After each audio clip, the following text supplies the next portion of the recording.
Sixièmement, avions-nous dit la semaine dernière, soyez passionnés de la connaissance. Celui qui veut avoir du succès dans la vie doit être un passionné de la connaissance. Pour avoir du succès dans la vie, il faut chasser l'ignorance à tout prix. Il faut chasser l'ignorance. À chaque fois que l'ignorance se présente dans ta vie, il faut la chasser. Parce que l'ignorance peut te lier dans la médiocrité dans la vie. Donc, pour avoir du succès, il faut être passionné de la connaissance. Il faut aimer à apprendre dans la vie. Celui qui veut avoir du succès doit maîtriser l'art d'écouter et d'apprendre des autres. Celui qui veut avoir du succès dans la vie doit maîtriser l'art d'écouter et d'apprendre des autres. Donc, l'organe de où est gon moun li pa vle tande, personne ne lui parle. Depuis on moun commence son phrase et puis on rentre mal finil, cela vous dit c'est quelqu'un qui ne va pas arriver trop loin dans la vie. Celui qui est sage, même lorsqu'il a déjà une certaine connaissance de la matière, il apprend à se taire et écouter les autres. À écouter, on apprend de nouvelles choses. Donc je vous ai déjà donné 6 principes pouvant contribuer à votre succès dans la vie. Maintenant, je voudrais vous donner 4 autres principes, 7, 8, 9 et 10. Donc, je vous donne 4 autres principes pouvant contribuer à votre succès dans la vie. Donc, nous avions dit que le numéro 6, c'est qu'il fallait être passionné de la connaissance. Maintenant, je vous donne numéro 7. Donc, 7e secret pour avoir du succès dans la vie. OK? Donc, on fait une révision rapidement. Numéro 1, il faut découvrir votre passion. Numéro 2, développer vos capacités. Numéro 3, focalisez-vous sur une chose. Numéro 4, ayez une vision claire. Numéro 5, développez des bonnes relations. Numéro 6, soyez passionné de la connaissance. Numéro 7, visez toujours l'excellence. Visez toujours l'excellence. Celui qui veut avoir du succès dans la vie vise toujours. J'ai dit toujours et je reprends toujours. Celui qui veut avoir du succès dans la vie vise toujours l'excellence. Si vous voulez avoir du succès dans la vie, vous ne pouvez pas vous contenter à être moyen. Parce que quelqu'un qui est moyen se perd dans la foule. Quand tu es moyen, tu te perds dans la foule. Quand tu es moyen, tu ne peux pas te démarquer. Quand tu es moyen, tu es perdu. Mais quand tu es excellent, tu te démarques de la foule. Ou démarquer tête ou de tout le monde. Et conséquemment, vous pouvez avoir du succès dans la vie. Remarquez ce que la Bible dit par rapport à cela. Dans Ecclésias chapitre 9, le verset 10. Ecclésias chapitre 9, verset 10. Lisons ensemble. La Bible dit, tout ce que ta main trouve à faire avec ta force, la Bible dit, fais-le. Car il n'y a ni œuvre, ni pensée, ni science, ni sagesse dans le séjour des morts. Donc la Bible dit, tout ce que ta main trouve à faire avec ta force, fais-le. Quand tu as l'occasion de donner toute ta force, quand tu as l'occasion de donner toute ta connaissance, quand tu as l'occasion de donner tout ton savoir, quand tu as l'occasion de te mettre totalement à ton travail, la Bible dit fais-le. Parce que il y aura un jour, tu n'auras pas l'opportunité de le faire. Voilà pourquoi Jésus disait, il faut que je fasse tandis qu'il est jour les œuvres de celui qui m'a envoyé, car la nuit vient où personne ne peut travailler. Donc celui qui veut avoir de l'excellence, celui qui veut avoir du succès dans la vie, vise toujours l'excellence. Donc la Bible dit, quand tu as l'opportunité de faire quelque chose avec ta force, la Bible dit, fais-le. Donc je me rappelle quand Patricia et moi, quand nous nous apprêtions à commencer le tabernacle de gloire, j'avais fait cette prière à Dieu. J'avais dit au Seigneur, je ne veux pas implanter une église à Miami juste pour le plaisir de l'implanter. Je veux implanter une église qui fasse une différence. Je veux implanter une église qui transcende le niveau de la médiocrité. Et je n'avais pas dit cela par orgueil ou par condescendance, à Dieu ne plaise. J'avais dit cela parce que je pensais que Dieu méritait ce qu'il y a de meilleur. Donc quand vous avez affaire à quelque chose pour Dieu, et non seulement pour Dieu, mais dans tous les aspects de ta vie, vise toujours l'excellence. À l'école, vise l'excellence. Au travail, vise l'excellence. Au ministère, vise l'excellence. Dans ta vie familiale, dans ta vie de foyer, vise l'excellence. L'excellence est une habitude. Celui qui se donne l'habitude de l'excellence devient excellent. Et celui qui s'habitue à la médiocrité devient médiocre. Est-ce que ça va, chers amis? Je reprends. L'excellence est une habitude dans la vie. Celui qui s'habitue avec l'excellence devient excellent. Et celui qui s'habitue avec la médiocrité devient médiocre. Donc l'excellence, c'est une façon de penser, c'est une façon de vivre, c'est une façon de faire les choses. Donc il y a des personnes qui pensent, qui disent, moi, je vais être excellent à l'église, je vais être excellent dans l'œuvre de Dieu, je vais être l'excellence, excellent donc dans ma famille, mais cependant je vais être médiocre au travail.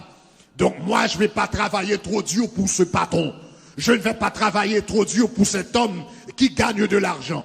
Je ne vais pas travailler trop dur pour cet homme qui est en train de s'acquérir des richesses. Non, en réalité, quand tu travailles, quand au travail, tu donnes le meilleur de toi-même, quand au travail, tu produis de l'excellence, en réalité, celui que tu enrichis n'est pas le patron, mais toi-même. Parce que en donnant, en produisant chaque jour de l'excellence, tu deviens toi-même excellent. Est-ce que l'église commence à me dire là? Il y a des gens qui pensent que c'est pour moun qui travail. Là, ils ont travail, moi-même patron, ça ne va pas faire le riche. Et pour faire, ou faire n'importe quoi. Pendant que tu es en train de travailler médiocrement pour le patron, toi, tu deviens médiocre. Et puis, soudainement, tu t'habitues avec la médiocrité. Et puis dans tout domaine de la vie où la médiocrité commence à se manifester, tu deviens quelqu'un de médiocre. Donc celui qui veut avoir du succès dans la vie se donne l'habitude de l'excellence. Excellence à l'école, excellence au travail, excellence au ministère, excellence dans ma vie de foyer, excellence dans ma vie personnelle. Donc visez toujours l'excellence dans la vie. 8e principe de succès dans la vie. Pour avoir du succès dans la vie. Donc, il faut non seulement, au numéro 7, j'avais dit, il faut viser l'excellence, viser toujours l'excellence. Numéro 8, et ce principe est important, super important, ultra important. Pour avoir du succès dans la vie, il faut cultiver l'intégrité. Il faut mener une vie d'intégrité. Une personne qui a de l'intégrité bâtit sa vie sur des valeurs solides. Quand tu as de l'intégrité, tu bâtis ta vie sur des valeurs solides. Celui qui a de l'intégrité peut facilement différencier le bien du mal. Et il est prêt à payer le prix nécessaire pour faire ce qui est juste, pour faire ce qui est droit. Ça, c'est l'intégrité. Et quand quelqu'un est intègre, qu'est-ce qu'il reçoit comme récompense? Regarde ce que la Bible dit par rapport à la récompense de l'intégrité. Psaume 84, le verset 11. Remarquez ce que la Bible dit par rapport à l'intégrité dans le psaume 84, le verset 11. Et je vous lis au milieu du psaume. Ok? Psaume 84, le verset 11. Car l'Éternel est un soleil et un bouclier. La Bible dit, il donne la grâce et la gloire. Et la partie qui m'intéresse, c'est la deuxième partie. La Bible dit, et il ne refuse aucun bien à ceux qui marchent dans l'intégrité. La Bible dit, Dieu ne refuse aucun bien à ceux qui marchent dans l'intégrité. Quand tu es intègre dans la vie, Dieu te récompense toujours. Tôt ou tard, Dieu vous récompensera pour votre intégrité. Disons gloire. Le Seigneur ne retient aucune bénédiction de celui qui marche dans l'intégrité. Celui qui marche dans l'intégrité s'en sortira toujours Il aura du succès toujours. Il atteindra de la réussite toujours. Voilà pourquoi Daniel s'en est sorti à Babylone.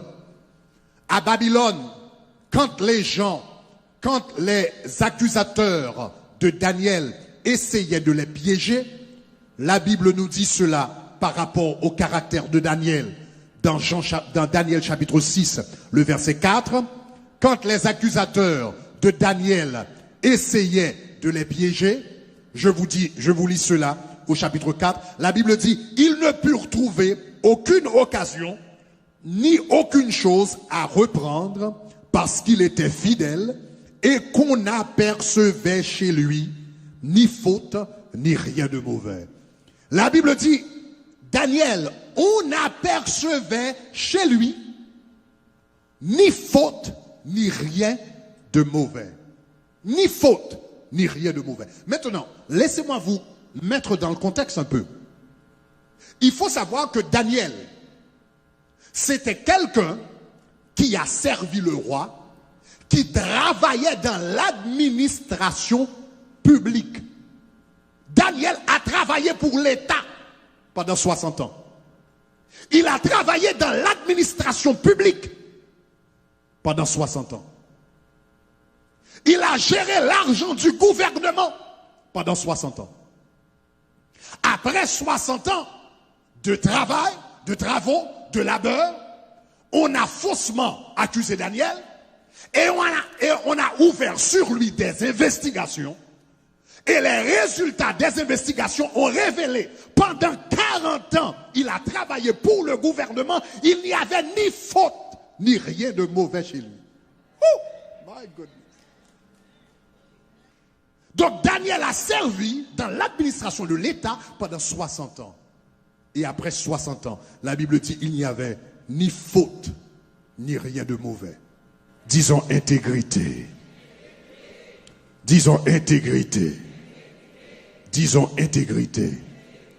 Celui qui veut avoir du succès dans la vie doit mener une vie d'intégrité. Donc ce n'est pas étonnant que Daniel ait du succès en Babylone. Il a eu du succès en Babylone parce que c'était un homme intègre. Et la Bible dit Dieu ne refuse aucun bien à ceux qui marchent dans l'intégrité. Donc ce n'est pas étonnant qu'ils aient connu du succès en Babylone. Dieu était avec lui. Dieu le prospérait. Dieu le bénissait. Parce qu'il était intègre. 9e principe pour avoir du succès dans la vie. 9e, pour avoir du succès dans la vie, il faut être honnête avec soi-même. Honnête avec soi-même. Vous voyez, chers amis, nous sommes tous des gens déchus. Nous sommes tous des êtres humains déchus. Nous trébuchons d'une manière ou d'une autre. Donc, si nous sommes tous déchus et nous trébuchons tous d'une manière ou d'une autre, quelle est la différence entre celui qui a du succès et celui qui ne l'atteint pas? C'est que celui qui a du succès a la capacité de reconnaître ses erreurs et de les corriger immédiatement. Celui qui a du succès dans la vie a la capacité de reconnaître ses erreurs, ses fautes, et de les corriger immédiatement. Mais pour pouvoir faire cela, il faut prendre l'habitude de se dire la vérité. Celui qui veut avoir du succès dans la vie doit être honnête avec lui-même. Celui qui veut avoir du succès dans la vie doit être honnête avec lui-même. Il doit dire, bon, je reconnais que j'ai des faiblesses dans ce domaine, dans ce domaine et dans ce domaine, donc je vais travailler pour pouvoir changer cela. Mais il faut reconnaître ses fautes, il faut reconnaître ses erreurs. Donc, reconnaître ses fautes, reconnaître ses erreurs, c'est une condition essentielle pour pouvoir s'améliorer dans la vie. Celui qui ne reconnaît pas ses erreurs ne s'améliore pas, n'avance pas, ne progresse pas.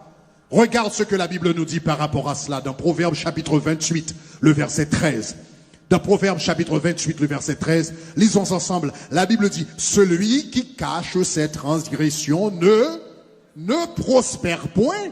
Le mot prospérer en hébreu signifie avancer. Le mot prospérer en hébreu signifie faire du progrès.